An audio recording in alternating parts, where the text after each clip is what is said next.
Hi, everyone. My name's Olivia. I'm a CYC student at Fanshawe College in my third year. Today, I'm going to share and read a social story. It's about getting my period. Why you should do a social story. So it helps teach students routine, expectations, and behavioral standards. It reinforces correct behavior.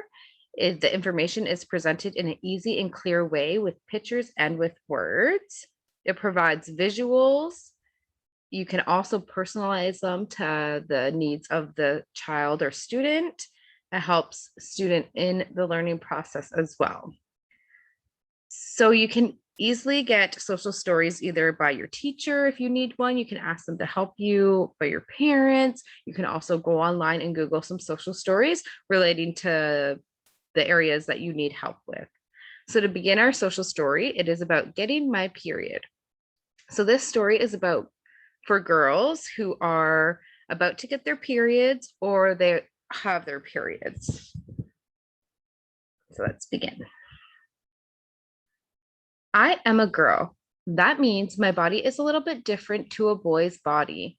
The most obvious difference is the parts of my body beneath my underwear.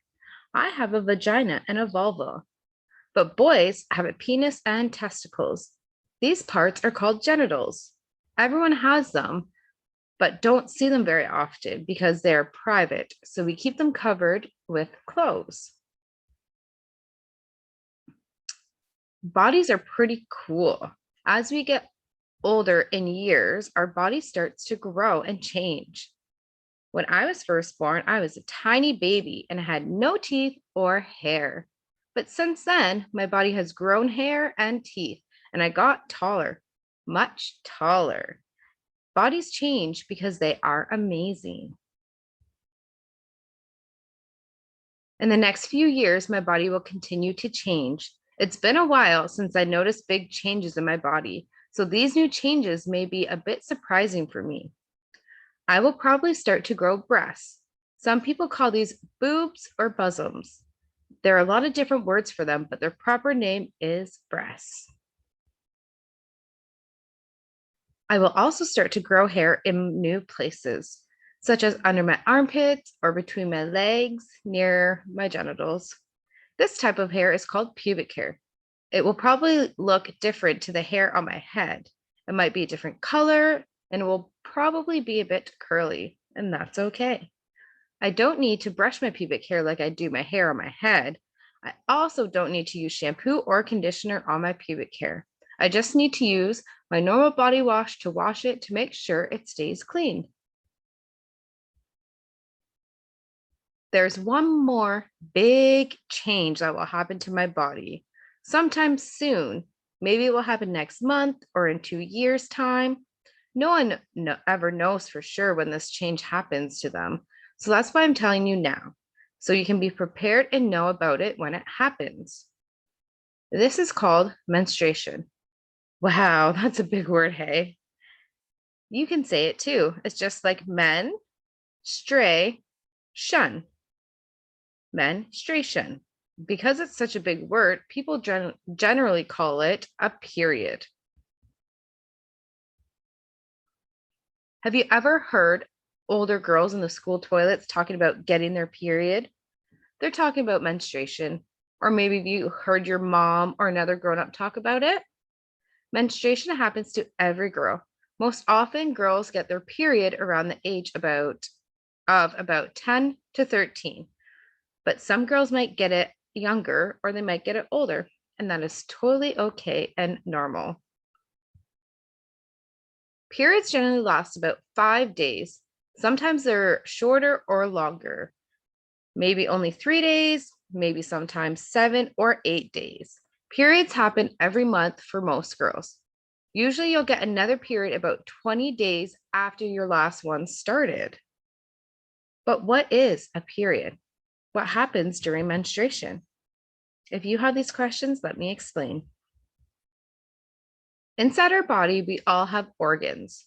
You probably know of some. You have your stomach, which stores all the food you eat. You also have lungs, which control your breathing.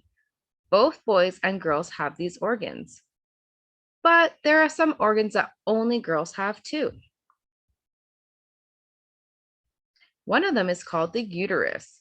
It sits inside your body below your stomach in between your hip bones. It, it's a funny shape. I can't describe it. So here is a picture. Now, just like every other organ in your body, the uterus has a very important job that only it can do. It's where women grow babies inside their bodies. How cool. Have you noticed that only women get pregnant and grow big bellies to have babies? Men can't do this because they don't have a uterus. Oops. As you can imagine, growing a baby is a very important job. The uterus needs to be working really well to get that job right. So it starts practicing early. Here's what it does. You know that blood is important to keep us alive and healthy as people. Well, babies need blood too when they're growing inside of a woman's body. This blood lines the walls of the uterus and makes it squishy and safe place for a baby to live for 9 months. So once a girl is old enough and starts puberty, the uterus gets busy practicing. The girl's body grows a lot of blood and stores it inside the uterus. It lines all the sides of the uterus to make a nice, soft, squishy home for a baby. The uterus starts practicing early so that when it's ready to store a baby, when the girl is older and is ready to have a baby. After about a month of storing blood, when the body realizes there's no baby in the uterus, good thing at such a young age, it decides to get rid of all that blood, to remove it from the uterus so it can start collecting fresh new blood for next month. When the uterus decides to get rid of all that blood, it flows down a pipe called the vagina and flows out of our bodies. So that's what menstruation is. It's when the unneeded menstrual blood from your uterus is released from the body through your vagina. Like I said, this happens every month, roughly about every 28 days. Now, menstrual blood is different to other blood that lives inside your bodies. The rest of our bodies, blood is supposed to stay inside our body. When it doesn't, that can sometimes be a concern. Have you ever seen blood?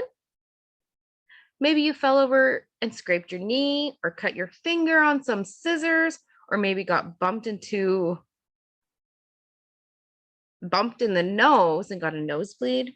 I know how I have. It does bleed quite a bit, but it's okay. Most of the time, when the rest of the body blood comes outside of our body, it's a sign that we're hurt or unwell. So it can be a little scary or painful. But menstrual blood is different. When period blood comes out of our bodies, it's not because we're hurt or sick. It's actually a sign that our body, especially our uterus, is working exactly how it should be. So how do we deal with all that blood? Good question. As you can imagine, when period blood comes out of your vagina, it can be a little bit messy. So we girls need to have ways to stop and collect blood as it comes out of our bodies. We will need to use one or more of the following sanitary items to help us manage the menstrual blood coming from our body. So we have pads and tampons. Pads, tampons, and panty liners. We also have menstrual cups and period underwear. They're all ways that we can collect all the blood. So then we can hygienically dispose of it. We need these items to collect the blood so that it doesn't make a mess on our underwear, clothes, or furniture. You can ask someone you know and trust to show you these items and explain how they work. So that's menstruation. It is an important part of puberty that happens for every girl. We don't know when we will first start to menstruate. So it is a good idea to learn about it and get prepared early. Once we start going through puberty, It is common for girls to feel worried or uncomfortable talking about their period, but just remember that it is perfectly normal part of changing from being a girl into being a woman. You can also find some quiet time to ask another woman that you trust about any questions that you may have about puberty or menstruation. I hope you enjoy this social story, and I hope it helps a lot of girls that need the extra information. Thank you for watching. Bye.